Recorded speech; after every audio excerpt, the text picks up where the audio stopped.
Good morning, my friends. How is everyone this morning? I wanted to start out by showing you just the table and all the things that I bring forward to show you each and every week.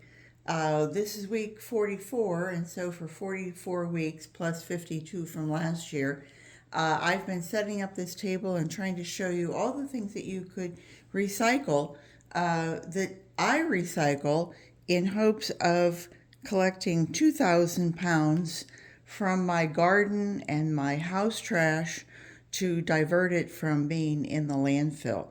And if I could just take a moment and go over that with you. Some of the dried things that we use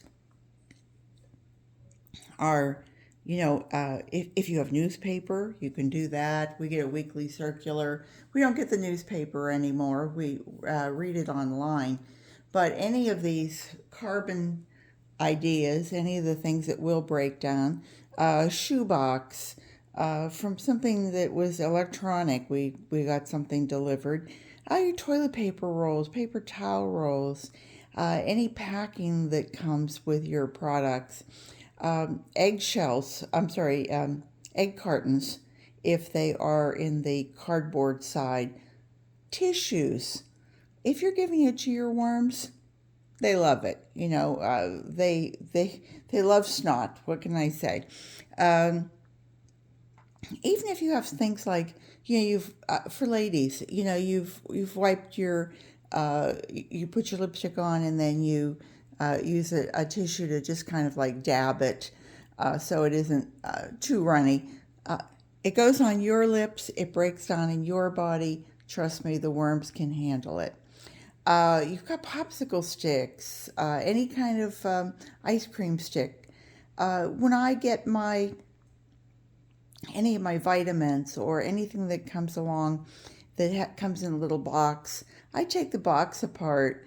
There's always paper, like I use eye drops, and they're prescription eye drops. So there's always a huge, not huge, but there's all the information inside that, be careful how you use this, all the things that would come from the pharmacy, the laboratory. Anyway, that all gets broken down.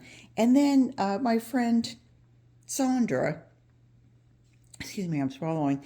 My friend Sandra over at Nana's Worms and Garden has a wonderful channel, and it's probably more about worms than it is about her garden. But she turned me on to the fact that in our all of our cans, all those papers, they can all be recycled. That's a few weeks. We don't eat all that many canned foods, but also the liquids from from your corn and peas and what have you. It's a sugar base, like corn syrup, that sort of thing, and you can put that back out in your garden. One thing I wanted to show you, I bought some avocados, and I like avocados very much. And of course, the pit that is inside, you can take that and you can grind it. Let me just show you if I can show you that, what it looks like. I don't know if you can you see that? And although I find it fascinating that it's a creamy center and the little paper skin on the avocado is more of a brownish, when you put the two together, it comes out like a red. Brilliant, huh? And here's our avocado, the shell that comes in it. And the worms love these. Patrick learned, vermicompost learned by doing, he always calls them avocondos because the little worms just get in there and they make their little condo. Fresh fruits and vegetables, any of that is wonderful. Eggshells. We take our eggshells and we pulverize those. And they are wonderful for not only for your worms, but if you don't have worms, just sprinkle them on top of your soil, and they will eventually break down. The bacteria, the biota, the microbes, they'll figure out a way to do it. We take our fruit and vegetable peels that we have here, and we dehydrate those, some of them, and that's the fiber from the banana. It doesn't break down. Fascinating, huh? And so this becomes food for your worms. Shrimp shells. Did you buy your shrimp and it has shells on it? You take that and you can dehydrate it. Whew, what a smell. It still has that fishy smell to it.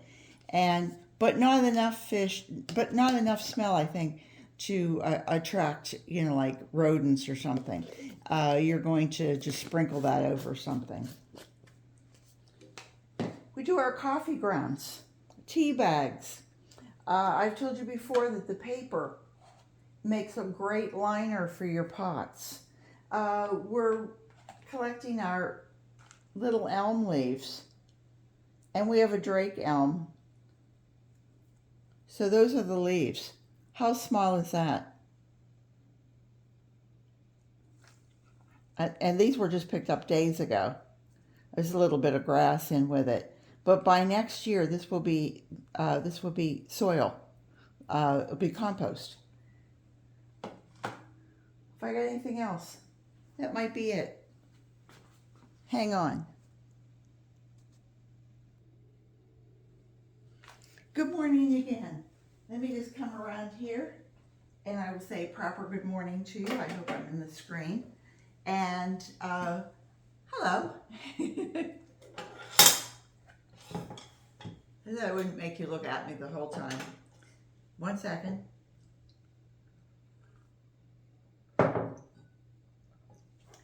£2,000. We're getting close. It to me looks like we just might do it. I'm still working hard. Still, anybody offers me cardboard or anything else, I say, sure, okay. I wouldn't take pumpkins.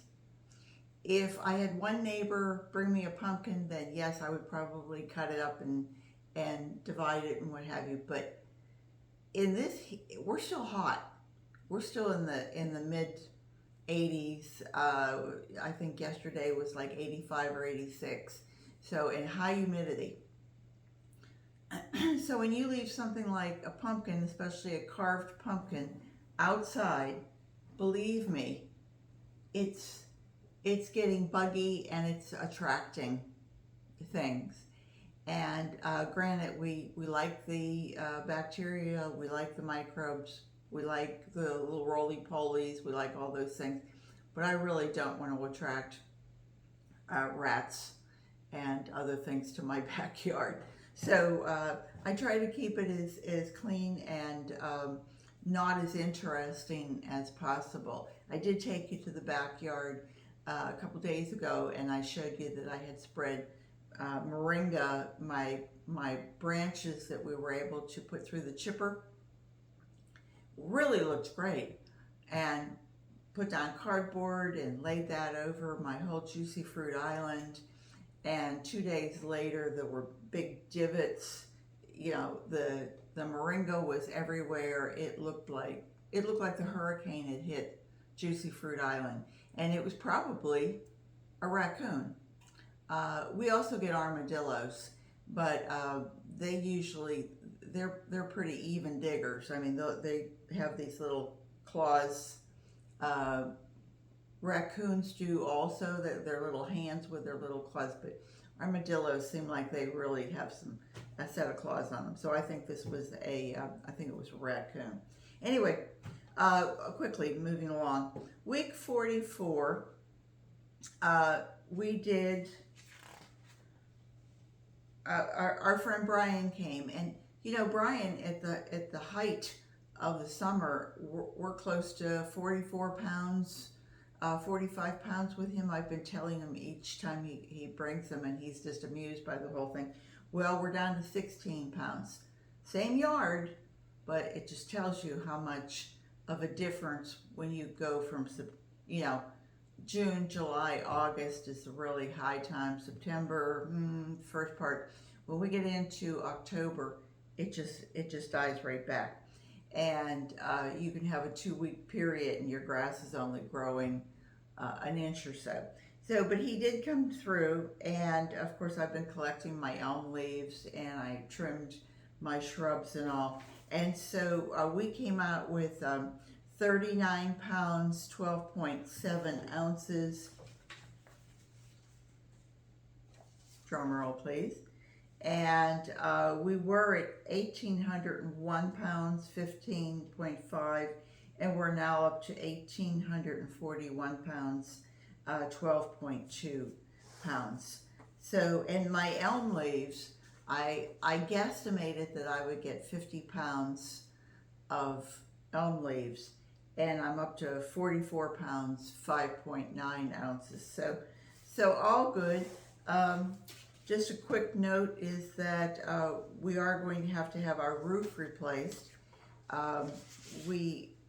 After the hurricane, we were up in the attic, or Rick was up in the attic, and he saw roof damage. You know, it's plywood on the underside, and he could actually just take his finger and he could have if he wanted to make a hole in it, but he didn't. But he said you could feel the give. And here in Florida, you have to realize that we go through hurricanes pretty much every year, and so a roof needs to be, you know, you get a lot of people changing out their roofs. People up north or in drier climates will say, oh, well, you know, we moved into this house 50 years ago and we've patched the roof. Well, you don't have that here. And they say a roof is guaranteed for either 20 or 25 years. After 15, you can't get insurance on it. And so there's all sorts of problems. 7 years ago, we put in solar panels, and our roof was only 10 years old, and they said, oh, your roof looks great. You're not going to have to replace it for a good 15 years. Well, you know, you put those bolts in the roof with solar, because if you have 125 mile an hour wind going over it, it could just rip them right off. So those bolts, some of them were coming through the drywall. And apparently either that or our satellite dish going back and forth loosened up one of the bolts enough that we had water dripping. But unfortunately, it's underneath a solar panel, so I didn't mean to make this so long, but all the solar panels have to come off. There's 33 of them. They will have to be stored in our garage. Then the guys come out and take the roof off, and that all gets put into a dumpster that's sitting in our driveway, so our cars are on the street. Then they come back and put on a new roof, throw all that excess papers and what have you away, and hopefully the dumpster is then taken away the next day. And then the solar guys come back and they reinstall properly. They reinstall our solar panels, and everything connects up well, and the satellite dish goes back on, and we are with a new roof, and hopefully an insurance company that says, oh yeah, new roof, yeah, sure, we'll insure you for twice what you were paying last year, because insurance here has just goes skyrocket. And but we find a company that only does solar reinstallation, you know, taking it down and putting it back up if they do the roof. And you know, we find people who will, oh yeah, don't worry, we'll patch it. I don't think so. And but we don't do solar. Then you have people who do solar, but they say, well, we don't do the roof. And so this company said, we insist. If we're going to do a job, we do it complete. So let's hope that's it. So anyway, for those of you who are interested, I've had a few guesses in the just over 2000, 2000, I think 13, 14, 15, 230. I'll have to make a list up and have like a little wager board or something like that so we can keep you all in there. But anybody who's watching who would like to make a guess, will I reach my 2000? Will I get over the 2000? What do you think? So it's always fun to have these little wagers. Take care, everybody. I hope you have a great week ahead. It's the first week in November, so make it count. And if you haven't and you live in the U.S., please go out and vote. I hope you vote in the right way, whatever the right way is for you. We will be friends after, I hope. Take care, and don't forget, garden what you've got. Come back and see me real soon, because you know I'll be here. Bye-bye.